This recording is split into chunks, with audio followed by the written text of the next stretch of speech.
This week, what it's like to camp in Mexico. We share our thoughts on campgrounds and boondocking in Baja California. Plus, some more updates on Starlink, some news from Harvest Hosts, and more. This is RV Miles. This spring, LL Bean wants to help you feel great out there with gear, tips, and advice for heading outdoors and exploring all the possibilities of the season. Spring is the start of bug season, so here's a tip to deter ticks. Wear light-colored long sleeves and long pants. Pull the cuffs in your sleeves tight and tuck your pants into your boots. Tightening those cuffs will help keep bugs out of your clothes, and the light colors will help you spot any insects more easily if they get on you.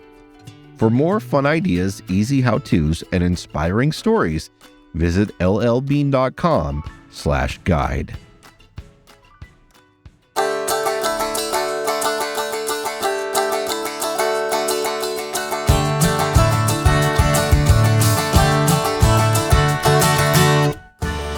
Episode number 269 of RV Miles. I'm Jason. And I'm Abby. And we are two full-time travelers who, along with our three boys, Jack, Ethan, and Henry, have been crisscrossing North America on one epic road trip since 2016. Here at RV Miles, we talk all things RV and outdoors, from industry news to travel destinations, our national parks, and so much more.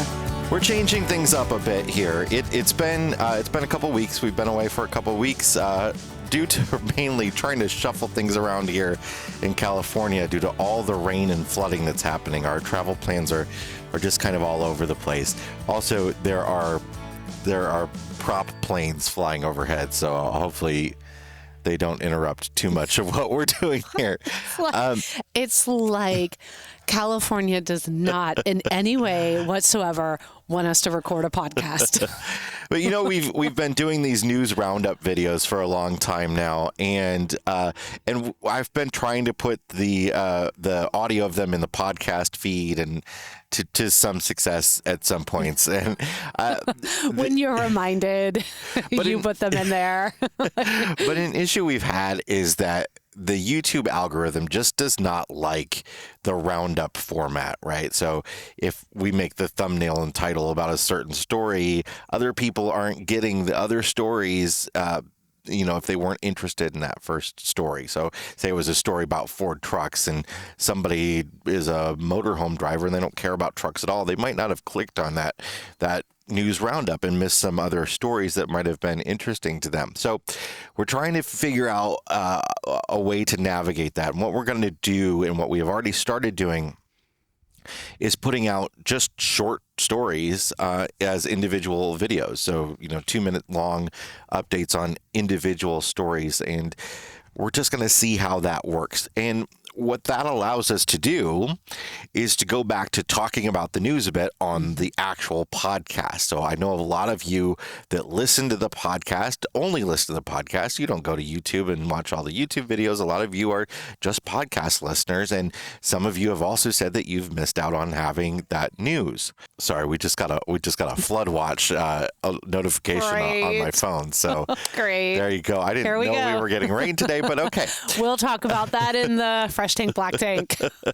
So we could talk about some of the news stories that just came out. Yes, but before we do that, can we also say that the reason why we are able to go to this format, a format that you've wanted to go to for a while, these smaller videos, because it does take more time, it does take a little bit more effort from you as not only a writer, but then our editor. And one of the big reasons why we are able to do that, to put you guys even more in the forefront of getting the news to you, is because of all of our amazing mile marker supporters. And as we have talked about, and as we have promised, that money that we get from our mile marker supporters, that $4.99 a month that these people so generously give to our small business, is going right back into the small business, which goes back to you, the RV enthusiast, the outdoor traveler. And so we're able now to be able to do these smaller videos, to hire the staff that we need in order to get these these done because of our mile marker members. So thank you to those people that are helping grow this small business, that are ensuring that RV Miles can meet these goals that we have set for us. And of course, I'm going to say it, if you would like to become a mile marker member, you can do so if you're listening to the podcast by clicking on any of the links in the description, or if you are watching this on YouTube, go over to the main RV Miles channel. We will have a link in the description and you join from over there. And then we can continue to bring even more of these important stories to all of you and help keep you informed. If you do watch those news videos, you don't want to hear about it again here on the podcast, you could sort of skip the first section. But we're going to talk about things in a little bit different way. It's sort of more of a conversation between the two of us. Well, yeah, because then they don't get to hear about how excited I am about how Harvest Host is literally like helping me now build my dream European vacation. So that's the first thing we can talk about this week is Harvest Host. Harvest Host, by the way, is a sponsor of our Baja to Alaska trip. So you'll start seeing them a bit more on some of the videos that we're putting out. Harvest Host is expanding into the UK and Ireland. They have bought a company called Britstops, which is very similar to what Harvest Host does in the U.S., and they're taking it over. It's going to operate as a separate company for now, but they're going to be, over the next year, implementing Harvest Host's platform where you can now reserve sites and all that sort of stuff. So Harvest Host is sort of going international. Actually, they were already international. They were in Mexico and Canada. We stayed at several Harvest Hosts in Baja. We'll talk about that on today's episode. But they have Canadian spots as well, but they were North American. They weren't overseas yet. So now they're overseas. I can't. I'm so excited about this because, as longtime listeners will know, I have been dreaming and wanting to plan this extended sort of European vacation. We can't call it a vacation because, we'll work the whole time we're there, but this European extended trip for our family. And one of the big things I want to do is to be able to caravan while we're over there. And I love this idea. And of course, there was obviously Britstop already there, but I'm very excited about knowing the people at Harvest Host and knowing kind of the level at which they operate, that now when we head over there, we have this already established platform that we're familiar with, and we can go to all the places. And maybe there'll be castles on the list. Wouldn't that be rad? That would be really cool. Just really, from a personal standpoint, I was very excited when I saw this press release come in. The other story from Harvest Host is that they have this new program called Camper's Card coming out. Now, this is a separate program, and it is a membership card that you can buy for a yearly fee that will give you discounts to campgrounds or special perks at campgrounds. So if you've used Passport America before, it's kind of similar to that, a lot more modern than that. We were actually able to see a sneak peek at it from the folks at Harvest Host, and it's going to be stuff like, if you stay at this certain campground, you get a free bundle of firewood, or you get late checkout, or it might be the first night half off. That sort of stuff. They should call late checkout the RV Miles checkout because that's pretty much what RV Miles needs all the time. So that isn't available yet, but we'll have all the details on it when it is in a few weeks. The other big news story that I wanted to bring up this week is a couple new trailers, one more real than the other, that are meant for towing behind electric vehicles. So electric vehicles, as we've talked about before, aren't so great at towing, not because they don't have the power to. They definitely have the power to, even more so than a lot of gas-powered vehicles, for instance. But they don't. The towing really pulls back the range significantly, like by more than half, right? If you're pulling a traditional RV behind one. So the idea that a couple companies have come up with is we're going to figure out a way to build a trailer that is specifically for electric vehicles. So making them much more aerodynamic, putting batteries on board to help with that range, and even powering the axles so that the trailer is helping propel itself down the road. So there's a company called Lightship that is coming out with the L1. They premiered their prototype for it at the South by Southwest conference. And it is essentially a big pop-up trailer, I guess you could call it. The roof raises and lowers, and that's to help that aerodynamics. So you can't really hop into it at a rest stop and go to the bathroom. No, you can't. But it's weird. It kind of looks like a coffin to me. Yeah. It's like you're towing a big sort of coffin-shaped black thing down the road. I'll be curious to see how it translates from the show floor to the actual road. Yeah. But I think it's a really exciting start. Well, it has like 3,000 watts of solar. They say it has enough battery power on it to keep the range of your electric vehicle what it was. So if you have, for instance, a Ford Lightning pickup truck with a range of 200 miles or so, and you towed this behind it, they say it will keep that range. So I think, that's pretty fair.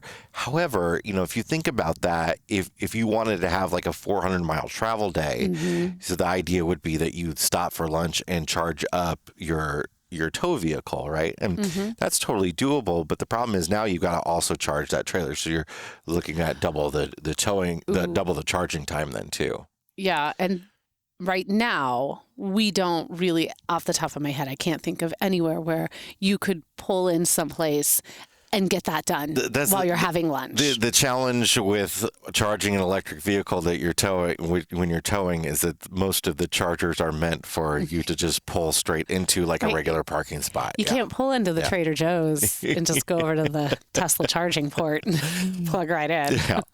So I think it's interesting that they are doing some design around making them work with electric vehicles, a lot going into the aerodynamics. A lot of the stuff that you'll see going into this sort of innovation will filter its way back into trailers that can be used for towing behind a regular vehicle as well. In fact, the light ship you can tow behind a gas-powered truck, and it says it will, sort of keep your range up because it is still using that powered axle to help drive you down the road.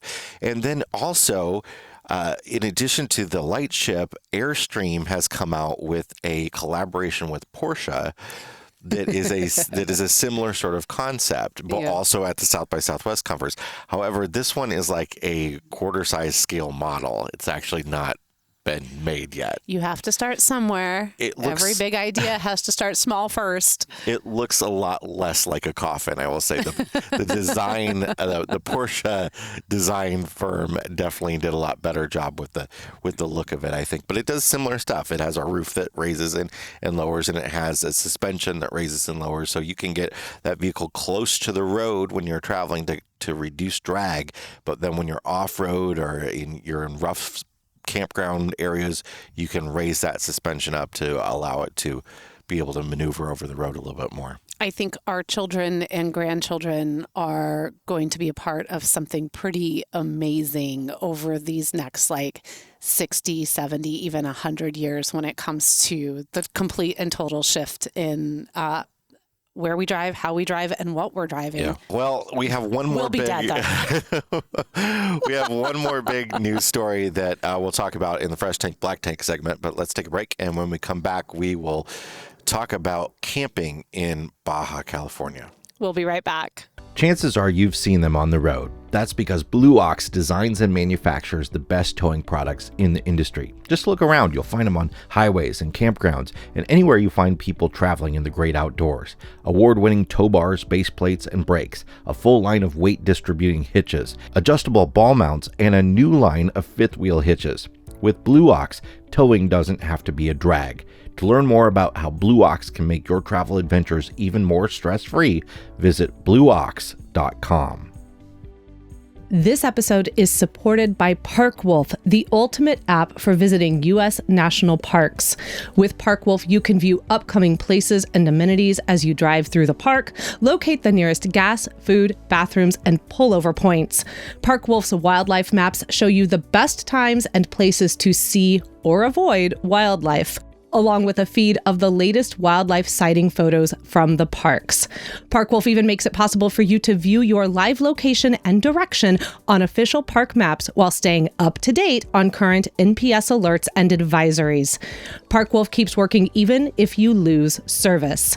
To learn more, download the Park Wolf app for iPhone free from the Apple App Store today. We're back, and last time we talked about coming into Mexico, crossing the border, or the things that you needed to know about if you wanted to travel into Mexico. In this episode, we're going to talk more about what it's actually like to camp in Baja, the different types of campground options available, where to stay, all that sort of stuff. And this was the biggest sort of unknown to me, actually, going into it. And Yeah. I did learn a lot as we were down there. We learned a lot. We got the bulk of our information from the iOverlander app. So if you don't have that and you're interested in going into Baja, we highly recommend that you download that and that you use that. That was a wealth of information for us. That community is really good about going in and leaving comments as they've left a place so that you're getting really up-to-date information. And then, of course, you can also access Campendium. That was another one we used. Those would be the two that we recommend. So the first thing we want to talk about, and I want to grab, this was a question actually that came out of the last episode about Baja, and I think it will really lead into this discussion. And it was about where did we get our pesos? Because you need to understand that the bulk of everything that you do when it comes to camping and paying, you're going to be mostly doing with pesos. This is a cash heavy. Did we ever pay for community. our camping with a card? I don't know that we did. We were able to get groceries with the card most places, but I don't know that we ever were able to pay for camping. I with the don't card. think any of our camping was paid with a credit card. I think anytime we were at a restaurant or the larger grocery chains or even the larger fuel stations, we had some fuel stations we encountered that did not take credit cards. So really plan for that and plan for that as you're budgeting out your camping as well. And there are many towns where you're not going to be able to even get pesos. So it's important to have enough and carry them around with you. And the two places that we utilized was the grocery store. And the exchange rates were really reasonable. So we would do a grocery store or we would do a bank. I would say we ended up at grocery stores more often than banks. But when we came in, if you remember from last episode, we talked about crossing into Mexicali East and then making for a supermercado where we got groceries. Well, there was a bank. It was a bank still, yeah. Yeah, it was right that next was to a bank right next to it. But the grocery store, as we learned after we went in, also had an ATM in there. So, and that's how you do it, an ATM. You just go up to an ATM and you withdraw cash, and it's nice, just like if you don't speak Spanish, just like in the U.S., when you use an ATM, it asks you if you want English or Spanish. You press English down there, and it will give it to you in English, and you can withdraw your pesos. One of the things we found out too about paying for camping was that some places charge by the night. Some places charge by the person. Yes. And for us as a family of 5, it was by the when it was by the person, it often was fairly expensive. So we found it to be about 150 pesos a person, which for our family would end up being somewhere around 650 pesos. That was on the expensive side for Baja. We might look at that once you look at the exchange rate. So I thought that was like $30+, like $35, but it also might be for no hookup camping, right? So It all just depends. Just know that it's going to vary. And so there are what I kind of consider 3 different levels of camping in Baja. So there's free boondocking, there's boondocking you pay for, and then there's full hookup or hookup camping that you pay for as well. So those are the 3 that we encountered. Now, let's talk about full hookups for just a second. So when a campground might advertise that they have full hookups, you cannot expect it to be what full hookups are going to be here in the States. Yeah. We encountered some places that were full hookups that were only, and the price ranged from being $15 a night up to somewhere around $20, $25 a night or something like that. I don't remember. We'll say we did only do like 4 or 5 nights of full hookup camping. Yeah, we didn't do a lot of it. But what we discovered in those few nights that we did was that sometimes we had water. Yeah. Sometimes we had power, and sometimes we had sewer, but we never had all three at once. Yeah, or they all didn't function very well. So Or if you have, like, the power you might have voltage issues with the power. We made some good use of our Hughes autoformer to correct the voltage. The water might not be enough pressure to actually run anything inside you, just enough to sort of fill your tank with. We had one place where Jason had to do that. It was actually the place too where we had to use the autoformer. Yeah. I think you were outside filling the tank for forever. It felt all night long. And then there was another place where they said no filling your tanks. You can only use this for city water pressure. We are under a limit. That sort of stuff. It's all sort of a bit of a crapshoot. And really, you are going into those spaces, and they're all going to be very cramped. And you're all going to be packed in together, especially, it was like that at Loretto Shores. So some of the places we're talking about that we stayed at Loretto Shores in Loretto. We stayed at two places in Guerrero Negro that were Mario's and Malarimo. The name always escapes me. Those, again, were just kind of like small, get in there spaces, but you're basically just paying for the opportunity to dump your tanks and get a little power and the thing be in town. About all of these sort of full hookup campgrounds is that at least the ones that we encountered, none of them had websites. You're not reserving. A few of them had a number you could call to reserve, or an email or WhatsApp. A lot of places use WhatsApp, so you want to actually download that and use it. Or if they did have a website, you weren't able to reserve on there. You can't trust that it is updated, and you should 100%, if there's a phone number, give it a call and see if they have space available. Because, another thing is, depending on the season that you go, we found, I think it's really, as we got further south, it started to become a little bit more difficult to find places like a full hookup where we could just roll right in without a reservation. And size was an issue. Our trailer is now 25 feet long. It's the smallest thing we've ever camped in. And we thought we were just golden in this, but actually being a truck towing a trailer, it was hard to get into some of these places, to be honest. A lot of them are just very van camper friendly, and that's about it. Yeah. And so that's full hookups. And, again, really only try to utilize those if you need to go in and dump your tanks, or you're wanting to stay, like, for instance, in Loretto for a long period of time. That might be an option for you. The other two options that we took advantage of while in Baja was the boondocking that you pay for. So that's the main one that we did for the most part. Yes, we did that in Puertecitos, which is in Baja, California. It's going to be on the east, so we were on the east side of Baja. We did that at La Poma, which is also where we paid. That was a per person, but again, it was just boondocking. And then we did it again when we were at Playa Santisbac in Baja California Sur.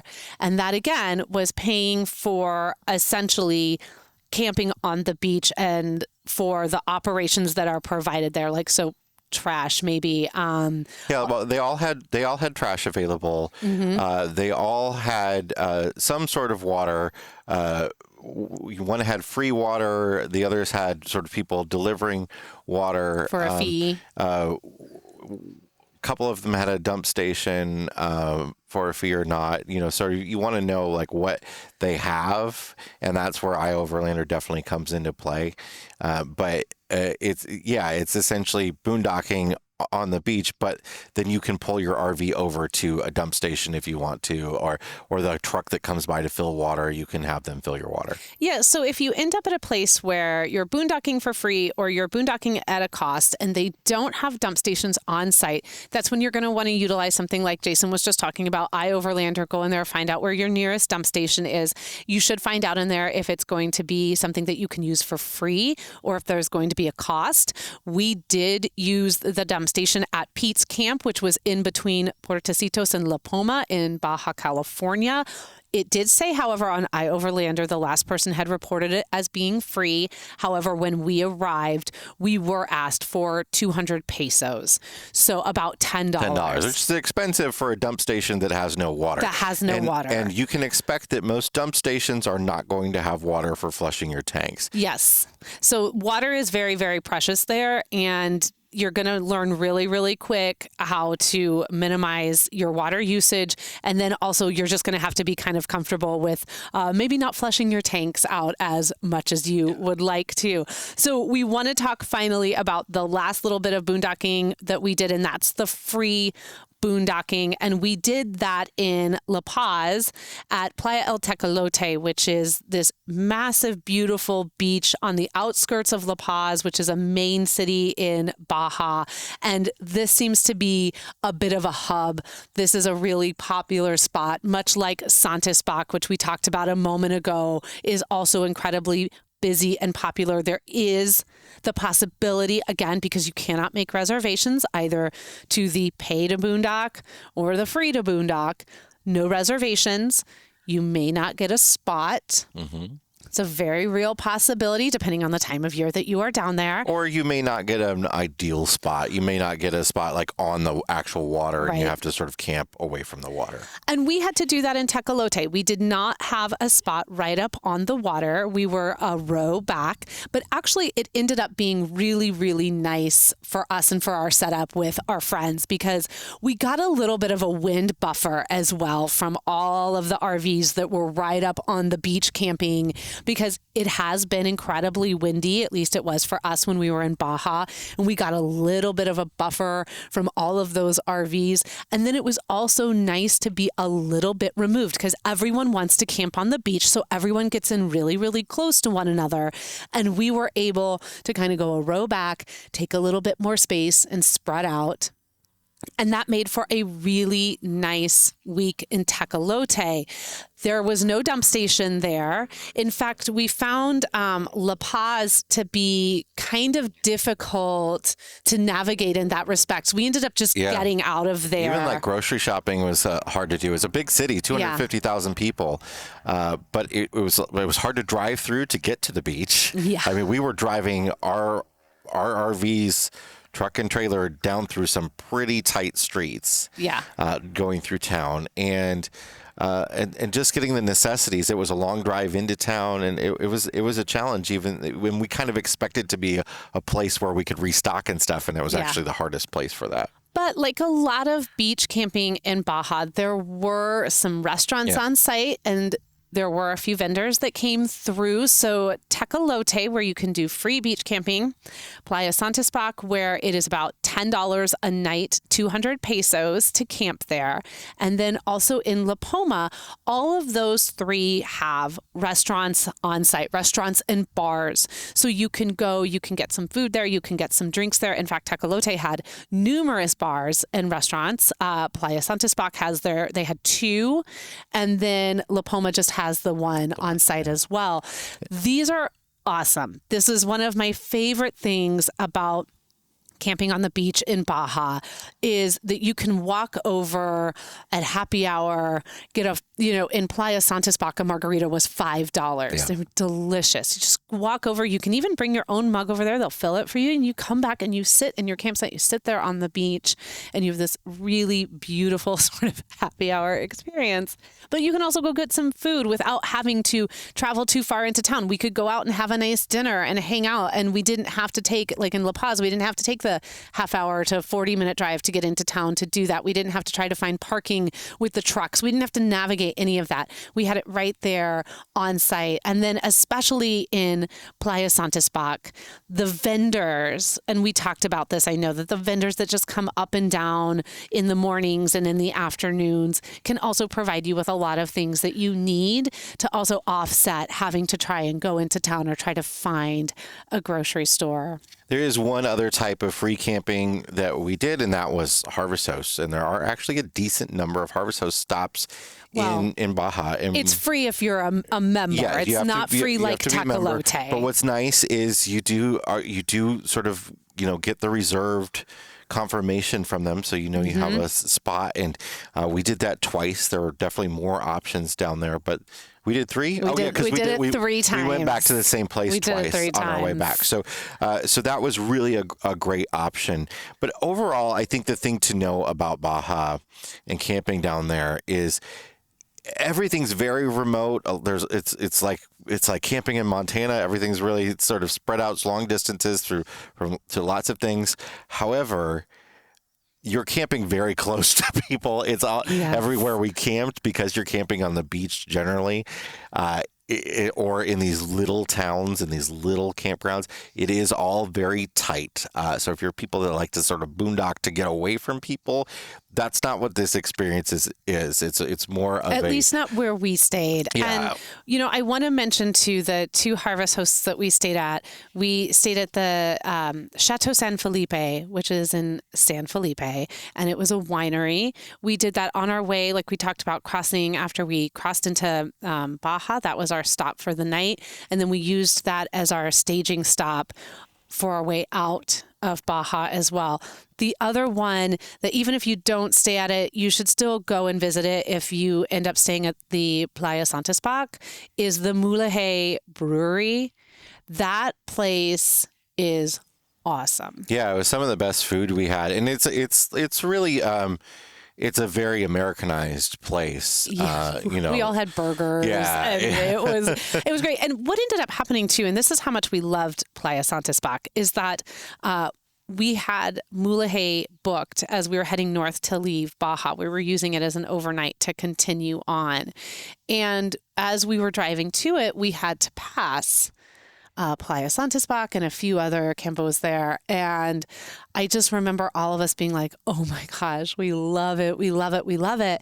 And while we were at Mulegé, while we were at this brewery, we decided to scrap the plans that we had to continue north, to turn the rigs around, drive 8 miles back to Playa Santispac, do another 3 days there, and then just make the commitment to do a long haul to get back up to San Felipe. So if there's anywhere that we can recommend to you that you're going to want to go to and check out at 100% Playa Santispac, $10 a night, you cannot beat it for everything that you're going to get there.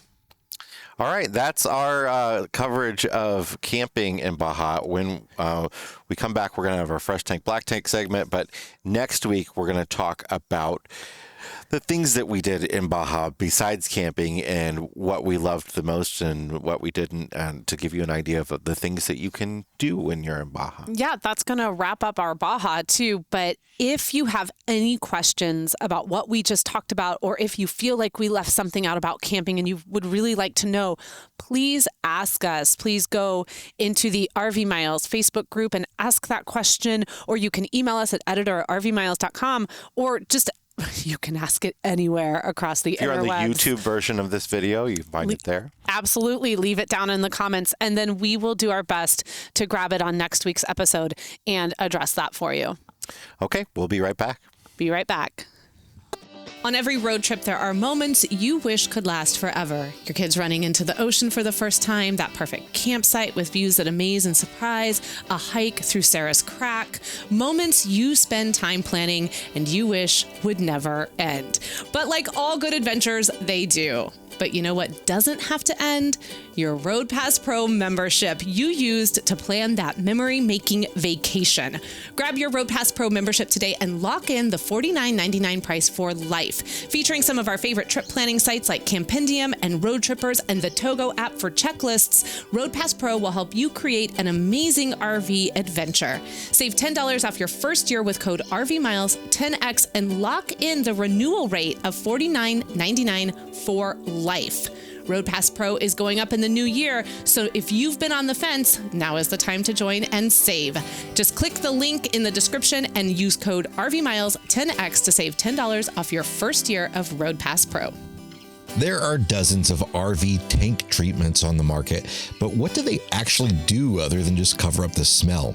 Our friend Matt from Matt's RV Reviews on YouTube tested them all and wasn't happy, so he worked with the folks at Century Chemical to make his new awesome black tank treatment. It's called liquefied RV toilet treatment, and it's the newest and best black tank chemical in the RV industry. It's called liquefied because they use a special blend of enzymes that will break down your waste and toilet paper while it sits in your black tank for easy dumping, and all you notice is a soft scent of orange. You can get liquefied RV toilet treatment exclusively on Amazon, and if you're a fan of Matt's RV reviews on YouTube, he only asks that you think of him, whether you're on the plastic or the porcelain. Again, it's liquefied RV black tank treatment. Learn more at liquefiedrv.com. We are back, and it is time to check the level of our tanks. Jason, what is in your black tank this week? There's yet another update to Starlink. What they're doing now, they've changed the name of Starlink for RVers, or Starlink RV, to Starlink Roam, which makes a lot of sense because there was no reason you needed an RV to have the movable version, the version you can take around the country with you. Starlink Roam is now the primary service that you're going to get if you're an RVer that allows you to move about the continent, essentially, but only out of your home country for 2 months at a time. And then they have this new version called Roam Global. So they have Roam Regional and Roam Global. The global version, the regional version is now $150 a month. The global version is now $200 a month. That allows you to go and use it in any country that Starlink is in. The problem is, so they have this new high-powered, expensive in-motion dish that's like $2,500 that you can mount to the roof of your vehicle. And we actually did a news announcement recently where they're partnering with Thor Industries to put some Starlink in-motion dishes on certain motorhomes. That's not compatible with the global version. So it's only compatible with the regional version. And the problem with that is, you might think, oh, I have no reason to need, something that allows me to go off of the continent, right? But say you're a Canadian snowbirder and you want to travel down to Florida for the winter.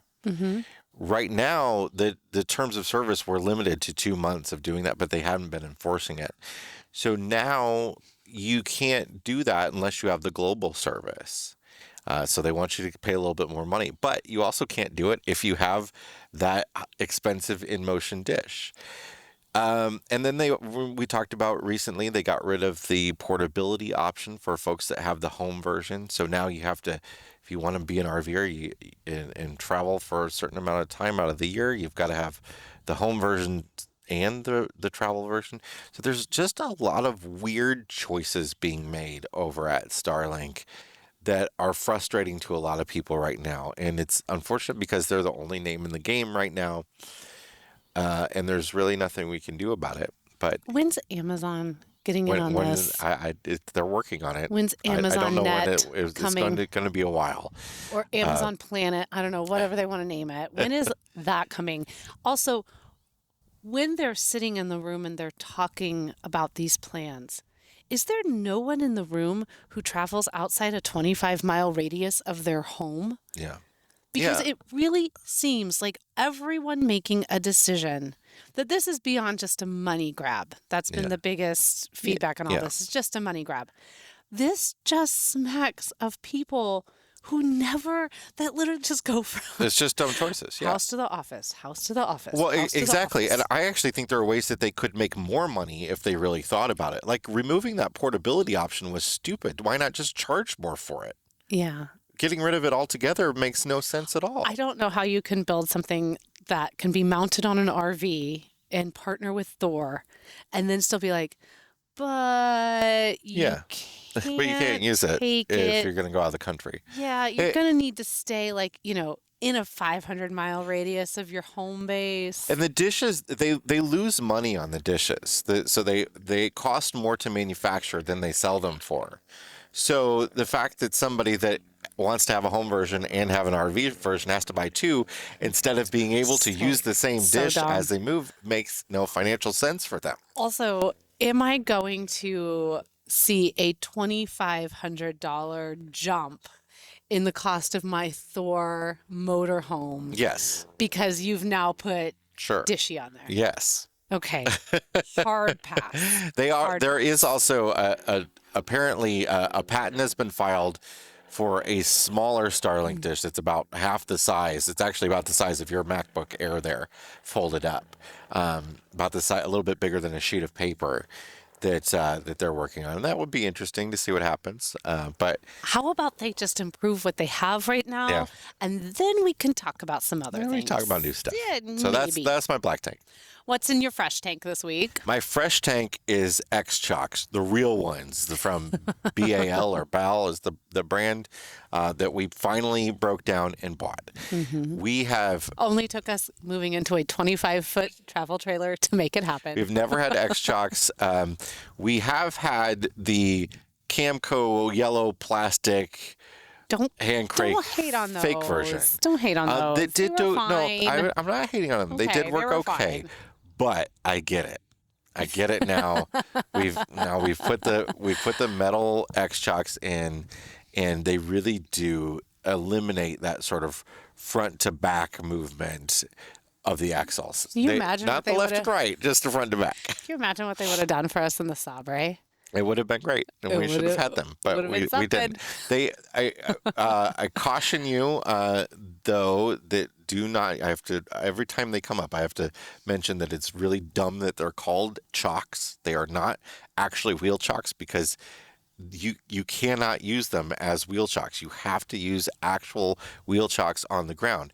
And the only ones we will ever recommend at this point is getting the Big rubber ones. Yeah. The Roblox brand is what we like. We'll link to it in the show notes, but those are fantastic. But if you use X-chocks, and I should explain what X-chocks are. It is, for those that don't know, it's sort of a clamp almost. So if you have two axles on your trailer or more, I guess you could still use it if you have a 3-axle trailer.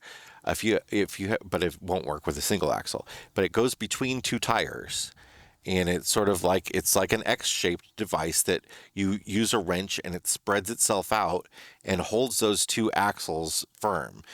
Uses the tension of it to keep them from sort of rocking back and forth. And in the Ibex, without them on, we can actually see the wheels sort of rock back and forth when people are inside of it. Beast mode. It does totally eliminate that.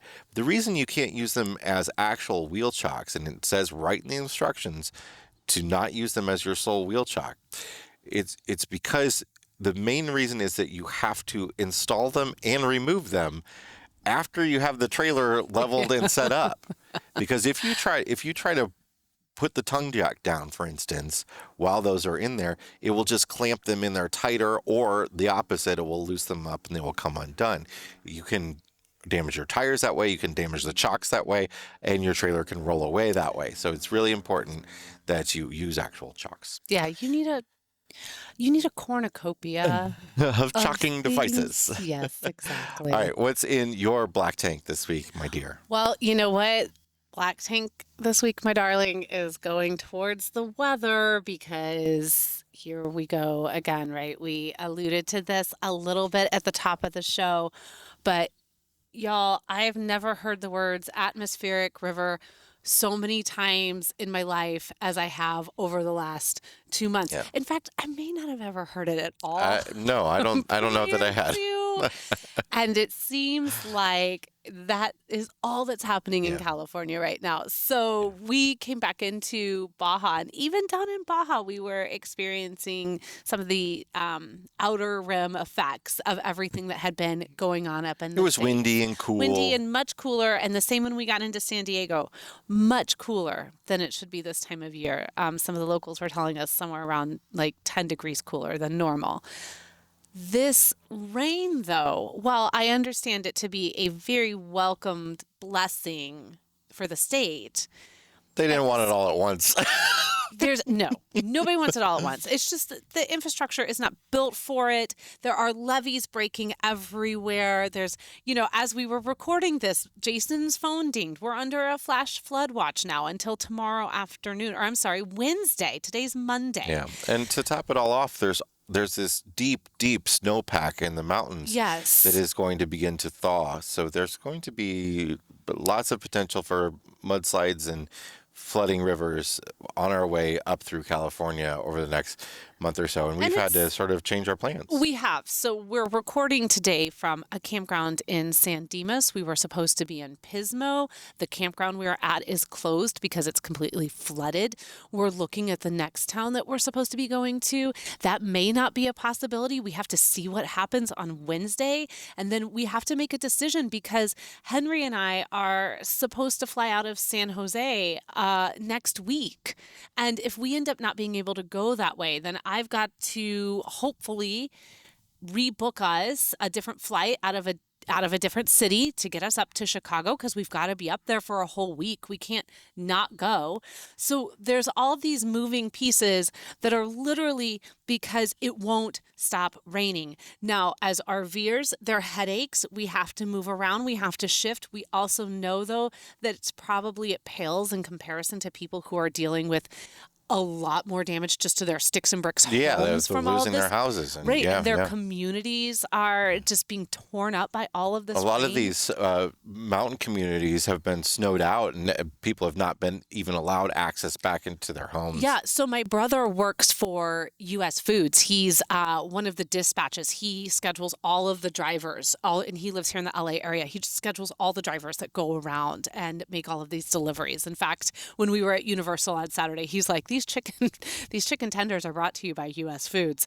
So they handle all of like Disney and Universal as well. But he was telling me that they've been doing he's been routing emergency deliveries up into the mountains and trying to figure out the block of time that they can do all of that because they can't get anything up there to people and people can't get out. Wow. So his company has been one of the major food distributors that these drivers, bless them, have been taking these, what can sometimes be very hazardous routes now to get provisions. The last thing I'd want to be driving on those routes Right. is a big box truck or a semi truck. But without these drivers and these people like my brother who are doing this and scheduling this and trying to figure it all out, these people are stuck up there without anything because it's too dangerous to get down in some cases. You don't think about all those sort of effects of just an extreme weather event like that. It's amazing. It's crazy. And I'll say one more thing and then we'll move on. There's another family that I follow on social media called the Fun Employed Family. And he's a really nice guy and he does some really silly reels. And I like them a lot. And they are in Lake Tahoe right now. And they're in a house that they rent when they're not traveling. So they're in this place. And he had he'd done a reel of their garage, and he had sandbags on the outside of the garage up against the outer part of the garage. He had sandbags on the inside of the garage, and water was still pouring in because when he showed you what the garage looked like, lifted the garage door, there's 10 feet of snow he had dug through to get the car out. There's 10 to 12 feet of snow on either side. So what was happening is it's raining there now. So all of that rain is pressing down on all of that snow. And so he was showing what was happening in their garage. He was showing that at one of the windows, it's leaking and dripping in now because there's nowhere for this water to go. Yeah. I mean, it's absolutely wild. They are thankfully safe and it's not something they can't not deal with. But that's the kind of thing people, especially up in these mountain towns, are dealing with. They're getting the snow, and now they're starting to get the rain because it's warming up. It's March now. Yeah. So it's pretty wild. I don't know where RV Miles is going to end up over these next 2 to 3 weeks. We have some decisions to make, but a lot of it's going to be dependent on the atmospheric rivers that we're not done with. There's a whole set of rain. Tomorrow And next week. Yeah. So we'll see what happens. All right, what's in your fresh tank? So my fresh tank, I want to give a shout out to, they've been my fresh tank in the past a long time ago, and I want to shout them out again. And that is Hiker's Brew Coffee. So we have been, Hiker's Brew came on to kind of wanted to join our Baja to Alaska adventure. So they sent us a ton of coffee to keep us well caffeinated while we were in Baja and then as we get up into Alaska. And it had been a minute since we had this company, and it's from it's a wonderful small business, a husband and wife out of Wisconsin. And I love the idea too of being able to support a small business in this way. They support us and we support them. And I love this coffee. It's cool because really good. it's cool because it's in pre-measured packets too, so you don't have to worry about like having it in a container with a scoop and all that sort of stuff. So you can get it in like 2 separate forms. We have their beans, a pound of their beans, and they do them in fun. Like there's the Hazy Hiker, which is hazelnut. There's the Van Life, which is vanilla. Their Mile Marker is their original roast. They do the Yurt Dirt, which is their dark roast. They have a s'mores. They have a Red Rocks for their caramel. Wait. Do we not have the s'mores? Because We that do. sounds really good, and I haven't had any. You have had it. They only make the s'mores in their adventure pouches. And their adventure pouches. Oh, I did have it. Yes. Yeah. So the adventure pouch is what you were just talking about, which is it's vacuum sealed. It's freshly ground vacuum sealed. So it's not instant coffee. And it can make about 2 to 4 servings.